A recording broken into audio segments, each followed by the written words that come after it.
Morning మ్యాగజైన్కి స్వాగతం. ప్రముఖ దినపత్రికలో వస్తున్న వార్తల వెనకాల జరుగుతున్న పరిణామాలు చూద్దాం. ఈనాడు చూస్తే దురుద్దేశం ఎవరిది? సిఎస్ గారు వివాదాస్పద అధికారుల పేర్లు పంపడం సదుద్దేశమా?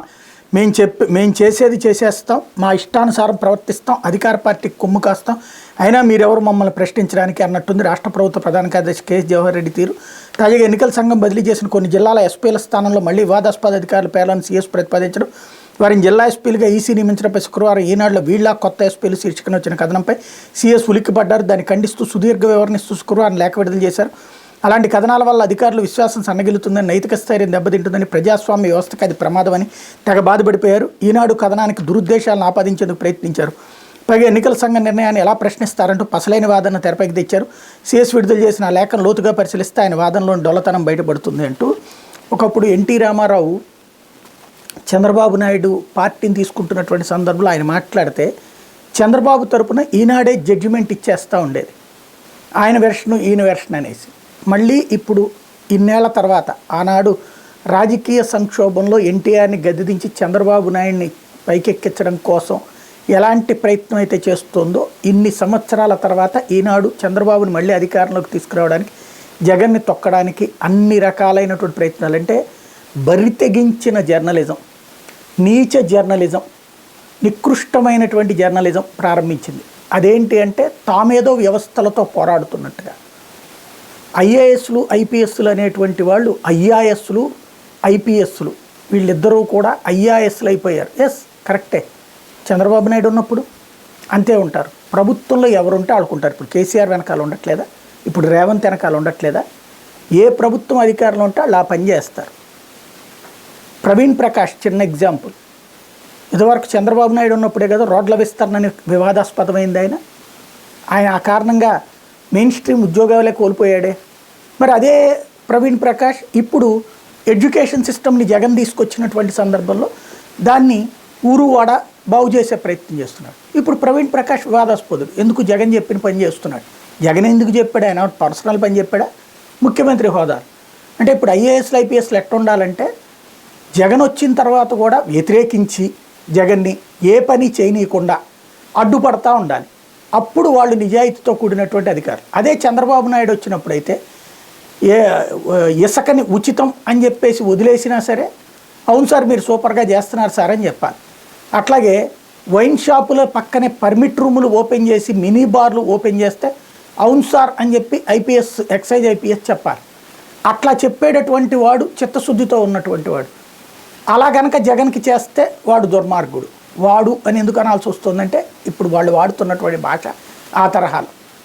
ఓవరాల్గా చీఫ్ సెక్రటరీని బదిలీ చేయించడం కోసం డీజీపీ, చీఫ్ సెక్రటరీ టోటల్ ఒక ప్యానిక్ క్రియేట్ చేయాలి. ఈ 40 రోజులలో ప్యానిక్ క్రియేట్ చేసి మొత్తం అధికార యంత్రాంగం మొత్తాన్ని కూడా ఇప్పుడున్న వాళ్ళందరినీ మారిపిచ్చేసి చంద్రబాబు గారికి అనుకూలంగా ఉండేటటువంటి అధికారులను తీసుకురావాలి అన్నటువంటి ప్రయత్నానికి అతిపెద్దదైనటువంటి యుద్ధం చేస్తున్నది పత్రికల్ని అడ్డుపెట్టుకుని చంద్రబాబు గారు చేస్తున్నటువంటి ఎత్తుగడ ఫలిస్తుందా లేదా అన్నటువంటిది చూడాలి. ఇకపోతే మిరప నిల్వకు ఎంత కష్టం అంటూ ఈ ధరకు అమ్మితే నష్టం నషాలానికే, గతేడాదితో పోలిస్తే భారీగా ధరల పతనం, నిల్వ చేద్దామన్న శీతల గోదాములు ఖాళీ అంటూ, అదే గోదాములు ఫుల్ అంటూ రాష్ట్రంలో మొత్తం మిరప సాగు విస్తీర్ణం 6,66,000 ఎకరాలు. కర్నూలు నుంచి ఇవన్నీ లెక్కేసుకొస్తూ ఎకరాకు పెట్టుబడి 2,75,000 రూపాయలు అంటూ ఓవరాల్గా ఊరించిన ధరలు పెరిగింది సాగు. దాంతో ఇప్పుడు పెరిగితే రావట్లేదు. గరిష్టంగా 25,000 పలికింది 7 నెలల కిందట క్వింటాల్కి. ఇప్పుడు 15,000 లోపే కొనుగోలు చేస్తున్నారు. అప్పుడు క్వింటాల్కి 20,000 పలికింది. మరికొన్ని రకాలకు ప్రస్తుతం 12,000 కూడా దక్కడం లేదు. రాయలసీమలో అధికంగా సాగయ్యేటువంటి డబ్బీ రకాలకు గతేడాది క్వింటాల్కి 40,000 నుంచి 55,000 వరకు క్రిస్తే ఇప్పుడు 15,000 కూడా దక్కడం లేదు. దీంతో రైతులు తీవ్ర ఆందోళన చెందుతున్నారన్నటువంటి వార్తని హైలైట్ చేశారు. ఖచ్చితంగా బట్ లాస్ట్ ఇయర్ విపరీతమైన హైప్ వచ్చింది. ఇప్పుడు కూడా నాకున్న సమాచారం అయితే యూరప్ దేశాలు విపరీతంగా కొంటున్నాయి. ఇదివరకు అరబ్ దేశాలకి చైనాకి అమ్మేవాళ్ళం. ఇప్పుడు చైనా తీసుకోవట్లేదు ఇండియన్ మిర్చిని. యూరప్ దేశాలు విపరీతంగా కొంటున్నాయి మన దగ్గర నుంచి. అరబ్ దేశాలు విపరీతంగా కొంటున్నాయి. విపరీతంగా సరుకు అయితే ఎక్స్పోర్ట్ జరుగుతుంది. కాకపోతే దానికి సంబంధించినటువంటిది మధ్యలో దళారీలు ఎక్కువ తింటాం. అంటే లాస్ట్ ఇయర్ విపరీతమైన ధర వచ్చింది. నేనే అప్పుడు వీడియోలు కూడా పోస్ట్ చేశాను. ఇప్పుడు ఆ ధర రావట్లేదు అన్నటువంటిది. ఇది రాయడంలో తప్పులేదు. బట్ అది గిట్టుబాటా కాదా అన్నటువంటి కాన్సెప్టు ఇక్కడ చర్చనీయాంశం. ఇకపోతే కూటమి ప్రభుత్వం రాగానే ఉచిత ఇసుక, జగన్ పాలనలో ప్రజలకు జరిగిన అభివృద్ధి ఏంటి, జనం నెత్తిన 13 లక్షల కోట్ల అప్పుల కొంపటి, భూ హక్కు చట్టంతో ప్రజల ఆస్తులు మింగేస్తారు, నరసాపురం పాలకొల్లు ప్రజాగళం సభల్లో చంద్రబాబు. ఆంధ్రప్రదేశ్ సంక్షేమం అన్నటువంటి దాన్ని ఒక పక్కన తెస్తానంటూ ఇలాంటి విచిత్రమైన హామీలు. ఉచిత ఇసుక ఎవరికి ఇచ్చారు చంద్రబాబు హయాంలో? ఇంకోటి, ఇసుక సామాన్యుడికి ఏమైనా సంబంధం ఉందా? రోజు మనం ఏమైనా ఇసుక తింటామా, లేకపోతే ఇసుకతో గుళ్ళు కట్టుకుంటామా? ఇసుక బిల్డర్లకి. అంటే ఇప్పుడు ఈ హామీ ఇవ్వడం ద్వారా క్రిందసారి బిల్డర్లకి ఇసుక ఫ్రీ అని చెప్పాక వాళ్ళు ఏం చేసేవాళ్ళు అంటే పార్టీ వాళ్ళకి 6 నుంచి 10,000 రూపాయలు లారీకి సమర్పించుకునేవాళ్ళు. తద్వారా వాళ్ళకి ఇసుక పేరుకేమో ప్రభుత్వానికి 10 పైసలు రాదు, పార్టీ సంపాదించుకుంది. ఇప్పుడు మళ్ళీ అలా ఇస్తామని బిల్డర్లకి ఒక హామీ ఇవ్వడం ద్వారా వాళ్ళ దగ్గర నుంచి చందాలు వసూలు చేసుకోవడానికి, లేదా రాష్ట్ర ఖజానాకి ఏడాదికి 780 కోట్ల రూపాయల ఆదాయాన్ని పక్కన పెట్టేస్తారు. మద్యమేమో చీఫ్ రేటుకి ఇస్తారు. మళ్ళీ ఈయన విజనరీ, భవిష్యత్తు రాజకీయాలకు సంబంధించి అద్భుతమైనటువంటి ఆలోచన ద్వారా. ఈ మాట అంటే కోపం వస్తుంది, జగన్ సూట్ కేసులు పట్టుకొస్తాడు. కాకపోతే అసలు పాయింట్ ఇక్కడ కావాల్సింది ఏంటంటే, ఇది విజన్ ఉన్నటువంటి వాడు చేసేటటువంటి పనేనా? మద్యం విచ్చలవిడిగా తాగండి, నేను తక్కువ రేటుకి ఇస్తాననేటువంటిది, ఇసుక ఫ్రీగా ఇచ్చేస్తాను మీ ఇష్టం వచ్చినట్టు తీసేసుకోండి అనేటువంటిది, ఇవి సరైనటువంటి విధానాలైనా, నిర్వహణ విధానాలైనా? విజన్ ఉన్నటువంటి వాడు అట్లాంటి పనులు చేస్తాడా? మరి ఏంటో అర్థం కానటువంటిది. ఆ మాట అంటే కోపం రావచ్చును, కానీ వాస్తవానికి దూరంగా వెళ్ళేటటువంటి సందర్భంలో ఎవరో ఒకళ్ళు మాట్లాడకపోతే కనుక నష్టమే. ఇకపోతే 50% మించి రిజర్వేషన్లు, ఎస్సీ ఎస్టీ ఓబీసీల కోటా పెంచుతాం, మద్దతు ధరలకు చట్టబద్ధత, ఆంధ్రప్రదేశ్కు ప్రత్యేక హోదా, అధికారంలోకి వస్తే అగ్నిపథ్ పథకం రద్దు, మహాలక్ష్మి పథకంతో మహిళలకు ఏటా 1 లక్ష నగదు సాయం, ఆరోగ్య సంరక్షణకు 25 లక్షల దాకా నగదురహిత బీమా, కాంగ్రెస్ మేనిఫెస్టోలో హామీల వర్షం, న్యాయపత్ర పేరుతో విడుదల. అదేదో అంటారు కదా, ఒంటి మీద కట్టుకునే బట్ట మంది కాబట్టి ఊరంతా దిగుతానన్నాడని, అట్లా ఉంది. మనం గెలిచేది లేదు, చచ్చేది లేదు కాబట్టి ఏమైనా హామీలు ఇచ్చేస్తాం. ఆంధ్రప్రదేశ్కి ప్రత్యేక హోదా ఉన్నప్పుడు ఇవ్వలేదు, ఇవ్వమని మొత్తుకుంటే ఇవ్వలేదు, అక్కడ చట్టంలో పెట్టయ్యా అంటే పెట్టలేదు, ఇప్పుడు వస్తే ఇస్తారు. దానికి తోడు ఎస్సీ ఎస్టీ ఓబీసీలకి కోటాలు పెంచేస్తాం. ఇక ఇప్పటికే 3 వంతులు వెళ్ళిపోయారు విదేశాలకి, ఇప్పుడు ప్రైవేట్ రంగంలో కూడా పెట్టేసి అందరినీ విదేశాలకు వెళ్ళిపోయి అక్కడ ఇండియన్స్ బతకాలనే ఒక కొత్త కాన్సెప్ట్ ఏమైనా తీసుకొస్తారు. రిజర్వేషన్లు ఉండాలి ఖచ్చితంగా, దానికి ఒక లిమిట్ లేకపోతే కనుక ఇక ఆ తర్వాత ఈ దేశంలో మిగతా ప్రజలందరూ కూడా దేశం విడిచిపోవాల్సి ఉంటుంది. ఇలాంటివి అంటే ఇప్పుడు భావోద్వేగం రెచ్చగొట్టాలి అక్కడ. ఇదొక సుదీర్ఘకాలం నుంచి జరుగుతున్నటువంటి ఎత్తుగడల్లో ఒకటి. ఇకపోతే హంతకుడు అవినాష్కి ఓటేస్తారా, రాజన్న బిడ్డగా నన్ను ఆదరిస్తారా, ఎన్నికల ప్రచారంలో షర్మిల సూటి ప్రశ్నలు, ఊరూరా ఓటర్లను చైతన్యపరిచేందుకు ప్రయత్నం, వివేక అత్యవదంతాన్ని జనానికి వివరించిన పీసీసీ అధ్యక్షులు, సోదరుతో కలిసి ప్రజాక్షేత్రంలోకి సునీత తొలి అడుగు. ఇక్కడే అసలు పాయింట్ ఏంటంటే, తెలుగుదేశం పార్టీ నేరుగా చేర్చుకుని పెట్టుకోవడం కంటే కాంగ్రెస్ పార్టీని ప్రమోట్ చేస్తుంది. దానికి సాక్ష్యం ఇప్పుడు వైఎస్ఆర్ కాంగ్రెస్ పార్టీది ఏదన్నా హైలైట్ చేస్తారా? చేయరు కదా. కాంగ్రెస్ ఎందుకు హైలైట్ చేస్తున్నారంటే, కాంగ్రెస్తో కూడా తెలుగుదేశం పార్టీ ఇప్పుడు నడిపిస్తుంది కాంగ్రెస్ను కూడా. ఇక్కడ ఒకేసారి 2 వైపులా, ఇటు ఎన్డీఏతో అటు ఐఎన్డీఏతో ఇద్దరితో కూడా కథ నడుపుతున్నది తెలుగుదేశం పార్టీ. అందుకోసమని తెలుగుదేశం అనుకూల మీడియా కాంగ్రెస్ని ప్రమోట్ చేస్తున్నాయి, షర్మిల అందులో ఒక పార్ట్.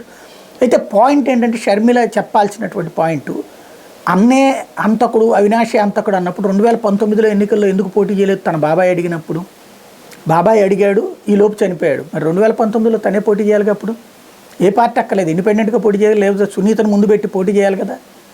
ఆ రోజునేమో ఇది చంద్రబాబే చేయించాడని సునీతను ఇద్దరు కూడా అదేమంటే తర్వాత మోసపోయారు. ఎవరిని మోసం చేస్తారు అక్కడ? వాళ్ళకి తెలియదా ఏం జరిగింది అన్నటువంటిది? ఫోన్ ఎవరు దాచేశారు, లెటర్ ఎవరు దాచేశారు?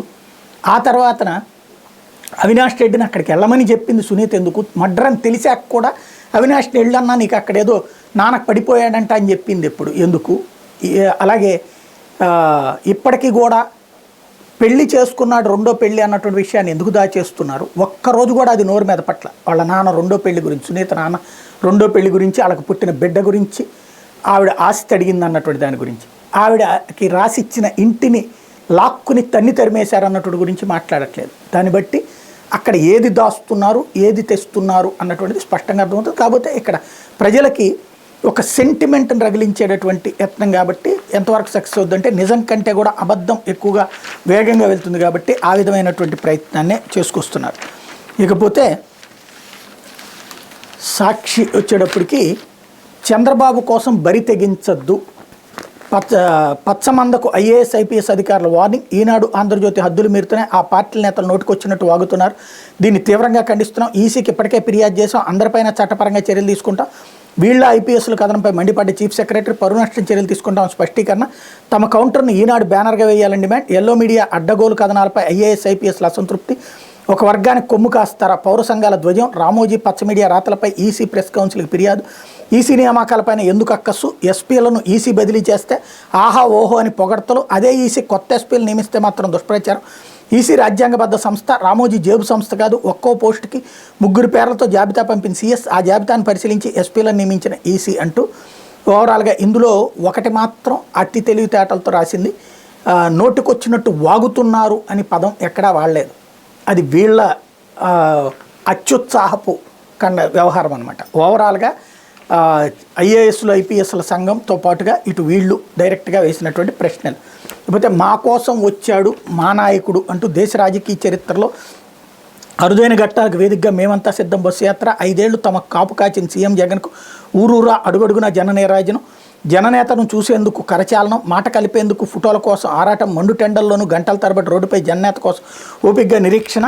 చంటి బిడ్డలను చంకనేసుకుని బస్సు వెంట పరుగులు తీస్తున్న తల్లులు. కిలోమీటర్ పరిధిలోనే 5-6 సార్లు బస్సు దిగి ఆత్మీయంగా పలకరిస్తున్న సీఎం జగన్. షెడ్యూల్ సమయం కంటే 2-3 గంటలు ఆలస్యంగా సాగుతున్న యాత్ర. మధ్యాహ్నం భోజనం చేయకుండా ఉదయం 9 నుంచి రాత్రి 11 గంటల వరకు ప్రజలతో మమేకం. అర్ధరాత్రి అయిన ఆత్మీయ నేత కోసం ఉప్పొంగుతున్న అభిమాన జనసందర్భం అంటూ విపరీతంగా జనం వస్తున్నారని ప్రొజెక్ట్ చేసేటటువంటి ప్రయత్నం చేస్తున్నారు. అయితే వీళ్ళ అభ్యర్థులు రోజుకి బలహీనపడుతున్న తెలుగుదేశం. మరోపక్క సీఎం జగన్ బస్సు యాత్రతో మరింత కుదేలు. ఎంత హంగామా చేసినా పార్టీ గ్రాఫ్ పెరగడం లేదని టీడీపీలో ఆందోళన. పొత్తు ఖరారయ్యాక మరింత బలహీనపడ్డామంటున్న ఆ పార్టీ నేతలు. 10% అభ్యర్థులనైనా మారుద్దామని నిర్ణయం. 20 మందికి పైగా తెలుగుదేశం అభ్యర్థులు మార్పుపై కసరత్తు. బీజేపీ జనసేనకి ఇచ్చిన కొన్ని సీట్లోనూ మార్పులకు అవకాశం అన్నటువంటిది. ఇది నిజమా కాదా అన్నటువంటి చూడాలి. అది నిజమైతే మాత్రం చంద్రబాబు బెదిరినట్టు అవుతుంది. మరి మారుస్తారా లేదా అన్నది చూడాల్సి ఉంది. ఇకపోతే షర్మిలది నీచ రాజకీయం. ఆమె రాజకీయం వైఎస్ఆర్ కుటుంబానికి తలవంపులు తెచ్చేలా ఉంది. చంద్రబాబుతో కలిసి సీఎం జగన్పై కుట్రలు చేస్తున్నారు. వ్యక్తిగత ఎజెండాతో సీఎం జగన్పై షర్మిల నిందలు. కోర్టు పరిధిలో ఉన్న వివేక హత్యపై ఎలా మాట్లాడతారు. ఎన్నికల కమిషన్కి ఫిర్యాదు చేస్తాం వైఎస్ఆర్సీపీ నాయకుడు వాసిరెడ్డి పద్మ అన్నటువంటి వార్తని హైలైట్ చేశారు ఇక్కడ. ఇకపోతే చట్ట ప్రకారమే జిల్లా కేంద్రాల ఏర్పాటు. ప్రభుత్వం ఎక్కడా చట్టాన్ని ఉల్లంఘించలేదు. ఆ ఉత్తర్వులో జోక్యం చేసుకోలేం. పిటిషనర్ల అభ్యంతరాలను రాష్ట్ర ప్రభుత్వం పరిగణలోకి తీసుకుంది. ఆ తర్వాత జిల్లా ప్రధాన కేంద్రాల ఏర్పాటుకు నోటిఫికేషన్ ఇచ్చింది. కోర్టులు ప్రభుత్వ నిర్ణయాన్ని పరీక్షించగలవు. ఆ నిర్ణయ ప్రక్రియను మాత్రమే పరీక్షించగలవు. సీజే నేతృత్వంలోని హైకోర్టు ధర్మాసనం తీర్పు. జిల్లాల ఏర్పాటు అయిపోయి చాలా రోజులు అయిపోయింది. ఎవరి పనాలు చేసుకున్నారు. ఇప్పుడు ఆ జిల్లాల వ్యవహారం మీద వివాదం సృష్టించినటువంటి నేపథ్యంలో ఈ కీలకమైనటువంటి అంశాన్ని ప్రధానంగా ప్రొజెక్ట్ చేసింది. అందులో అవసరమైనటువంటి ఇష్యూ వల్ల ఇదొక్కటే అవుతుంది. అంటే కోర్టు తీర్పు ప్రభుత్వానికి అనుకూలంగా వచ్చింది. సాధారణంగా జగన్ ప్రభుత్వానికి వ్యతిరేకంగా వచ్చేటటువంటి తీర్పులు నిన్న ఇవాళ ఈ రెండింటి విషయాల్లో కూడా పాజిటివ్గా వచ్చినాయి. లేకపోతే ఆంధ్రజ్యోతి అవ్వాతాతలపై ఎవరికి ప్రేమ, జగన్వి కోతలు బాబువి చేతలు. గతంలో లబ్ధిదారులందరికీ అమలు. 5 ఏళ్లలో 200 నుంచి 2000కు పెంపు. కొత్తగా 19 లక్షలకు పైగా మంజూరు. జగన్ వచ్చాక కొత్తగా 12 లక్షల లోపే అదివి పాత వాటిని తొలగించి మంజూరు. రకరకాల నిబంధనల పేరిట 6 లక్షల కట్ 3000కు పెంపుపై విడతల వారి డ్రామా. ఇప్పుడు పింఛన్ల పంపిణీపై కహానీలు. బాధ్యత తనది కాదన్నట్టు సీఎం వైఖరి. బస్సు యాత్రలో పచ్చి అబద్ధాలు. వాలంటీర్లపైన మొదటి సంతకం చేస్తారట. జగన్ దృష్టిలో వారు ఉన్నట్టా లేనట్ట. ఇక్కడే విచిత్రమైనటువంటిది ఏంటంటే కడుపు మంటతో యూనో న్యూస్ అంటారనమాట. ఇది అంటే యూనో అనేటువంటిది కడుపు మంట వచ్చినటువంటి వాళ్ళు, గ్యాస్ ఉన్నటువంటి వాళ్ళు తాగుతుంటారు. వీళ్ళు ఆ యూనో తాగట్లేదు. ఇంకా ఆ యూనో బ్యాచ్కి ఉన్నటువంటి సమస్య ఏంటంటే ఆ కడుపు మంట విపరీతం. అబద్ధాలని నిజమని నమ్మించడానికి ఎంత మూర్ఖంగా మాట్లాడతారంటే పార్టీ కార్యకర్తల కంటే దారుణంగా ప్రవర్తిస్తారనడానికి సాక్ష్యం. జనానికి తెలియదా పెన్షన్లు ఎన్నాళ్ళకి వచ్చినాయి అనేటువంటిది. 2000 రూపాయలు పెంచేశారట చంద్రబాబు గారు. ఎప్పుడు? లాస్ట్ 2 నెలల ముందు. అది కూడా జగన్మోహన్ రెడ్డి హామీ ఇచ్చాక. అది నిజమా కాదా? అది చెప్పడానికి ఎందుకు డ్రామాలు? రెండవది విపరీతంగా ఇచ్చేశారట. ఎప్పుడు పెంచారు మిగతా వాళ్ళందరికీ సంఖ్య? లాస్ట్ 3 నెలల ముందు పెంచి 2 నెలల ముందు ఇచ్చారు. ఎవరికి తెలియదు ఇట్లాంటి నాటకాలన్నీ. ఆ నాటకాలని నిజమని నమ్మింపజేసేటటువంటి బాధ్యత తీసుకుంటారు. ఇది ఇదివరకు కనుక అద్భుతంగా రాష్ట్రంలో ఇది అమరావతి సింగపూర్ అయిపోయింది, జపాన్కి కొద్దిగా తక్కువైంది, కళ్ళు కనబడట్లేదా అంటూ 2 బిల్డింగులు చూపించేసి దాంతో అయిపోయిందని చెప్పి ఆ తర్వాత ఏమో అరే అక్కడ ఒక్కటి కూడా కట్టలేదని చెప్పి మొత్తం అసలు జనం ఏమనుకుంటారని కాదు, మేమేమనుకుంటే అదే జనం అనుకోవాలనేటువంటి ఒక విచిత్రమైనటువంటి శాడిస్టిక్ ప్లెజర్తో నడుస్తున్నటువంటి జర్నలిజానికి ఇది ఒక సజీవమైనటువంటి సాక్ష్యం. లేకపోతే జగన్ నువ్వు నాయకుడివేనా అంటూ షర్మిల ప్రశ్నించింది అంటూ బాబాయిని చంపిన వారికి సీట్ ఇస్తావు, అవినాష్ని ఎందుకు కాపాడుతున్నావు, న్యాయం ధర్మం ఎక్కడున్నాయి, ఈ ఘోరాన్ని ఆపడానికి ఎంపీగా నిలబడ్డ, హత్య రాజకీయాలు చేసి అవినాష్ని కాపాడే జగన్ను ఓడించండి. షర్మిల కడప ఎంపీ సీటు కోసం వివేక హత్య, షర్మిలకి ఇవ్వాలని కోరితే అవినాష్ వద్దన్నాడు, వివేకాన్ని హత్య చేయించాడు. సునీత బస్సు యాత్రలో అన్నపై విరుచుకుపడ్డ చెల్లెళ్ళు అన్నటువంటి వార్తని హైలైట్ చేశారు. లేకపోతే ఏప్రిల్ నుంచే 4,000 పెన్షన్, ఏప్రిల్ మే జూన్ పింఛన్కు 1000 అదనం, ఆ 3 నెలలది కలిపి జూలైలో ఇంటికే అవాతాతలకు చంద్రబాబు కీలక హామీ, పెన్షనర్లను బలిగొన్న జగన్ రాజీనామా చేయి, శవరాజకీయానికి కుట్ర, ఇంటికే పెన్షన్ పంపిణీ వద్దని ఈసీ చెప్పలేదే, అడ్డుకున్నానని నాపై నేపమా, ఇంత నీచం దుర్మార్గం ఉంటుందా, యువతకు జాబ్ రావాలంటే ఎన్డీఏ, గంజాయి కావాలంటే జగన్, నిరుపేదలకు 2 సెంట్ల స్థలం ఇంటి నిర్మాణం చేసేస్తాం, నరసాపురం పాలకొల్లు ప్రజాగళం సభల్లో బాబు. ఇదేంటి మన 3 సెంట్లు అన్నారు కదా, 1 సెంటు తగ్గించారేంటి చంద్రబాబు గారు, జ్యోతి తగ్గించిందా చంద్రబాబు గారు తగ్గించారా, 2 సెంట్ల స్థలం అన్నటువంటిది. ఆయన ఉన్నప్పుడైతే 1 సెంటు కూడా ఇవ్వలేదు. అదేది టిడ్కో ఇళ్ళు అని చెప్పి 300 చదరపు అడుగులు, 350 చదరపు అడుగులు, ఏదైనా సరే 400 చదరపు అడుగులు లోపేనమాట. మరి 1 సెంటులో ఇల్లు కట్టించుకోవడం అంటే 480 చదరపు అడుగులు.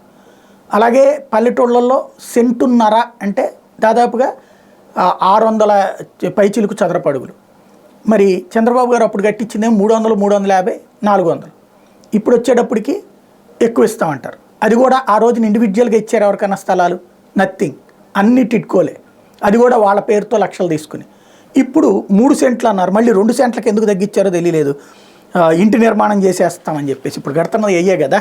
ఇంకోటి ఆయన ఉన్నప్పుడు అవి కట్టలేదు, పూర్తి కూడా చేయలేదు, ఒక్కిళ్ళు కూడా ఇవ్వలేదు. ఇంకొకటి ఏప్రిల్ మే జూన్ పింఛన్కి 1000 అదనం, ఆ 3 నెలలది కలిపి జూలైలో ఇంటికే. ఇప్పుడు పింఛన్లది ప్రధానంగా తీసుకుని వెళ్తున్నారు. ఏదైతే తమకి దెబ్బ కొట్టింది పింఛన్లు కాబట్టి ఇప్పుడు ఆ పాయింట్నే తీసుకెళ్తున్నారు. లేకపోతే వాలంటీర్ల కార్యకర్తల అంటూ తీరు మార్చుకుని వైసీపీ నేతలు ద్వారంపూడి కన్వెన్షన్లో రహస్య సమావేశం, రాజీనామా చేయాలని వాలంటీర్లకు ఆదేశం, పార్టీ కార్యకర్తలుగా పనిచేయాలని హుకుం, రాజీనామా లేఖలతో వచ్చిన వాలంటీర్లకు నగదు తాయిలాల పంపిణీ అన్నటువంటి వార్తని హైలైట్ చేశారు. లేకపోతే ఒకవైపే సీఎస్ చూపు అంటూ ఇద్దరు కూడా అదే కాన్సెప్ట్ని హైలైట్ చేస్తున్నాం. మరోవైపు ఏపీకి ప్రత్యేక హోదా ఉన్నప్పుడు ఇవ్వం, లేనప్పుడు మాత్రం ఇస్తామని చెప్తాం అన్నటువంటిది. పాంచ్ న్యాయ 25 గ్యారంటీ, యువత, మహిళ, రైతు, శ్రామిక వర్గాలకు న్యాయం, అభివృద్ధిలో అందరికీ భాగస్వామ్యం, 25 గ్యారంటీల ద్వారా 5 న్యాయాల అమలు, కొలువుల్లో మహిళలకు 50%, పేద మహిళలకు 1,50,000 రిజర్వేషన్ల పరిమితి తొలగించేలా సవరణ, ఎంఎస్పీకి చట్టబద్ధత, ఉపాధి కూలీ 400 రూపాయలు, కాంగ్రెస్ ఎన్నికల మేనిఫెస్టోలో న్యాయపత్రం విడుదల అన్నటువంటి వార్తని హైలైట్ చేశారు. పోతే ఉత్తుత్తు నొక్కుడుతో జగన్మాయ, పిల్లల ఫీజులకు ఏం చెప్తారు, విద్యాదీవెన బటన్ నొక్కి నెల దాటింది, వాలంటీర్లు అక్కర్లేదు,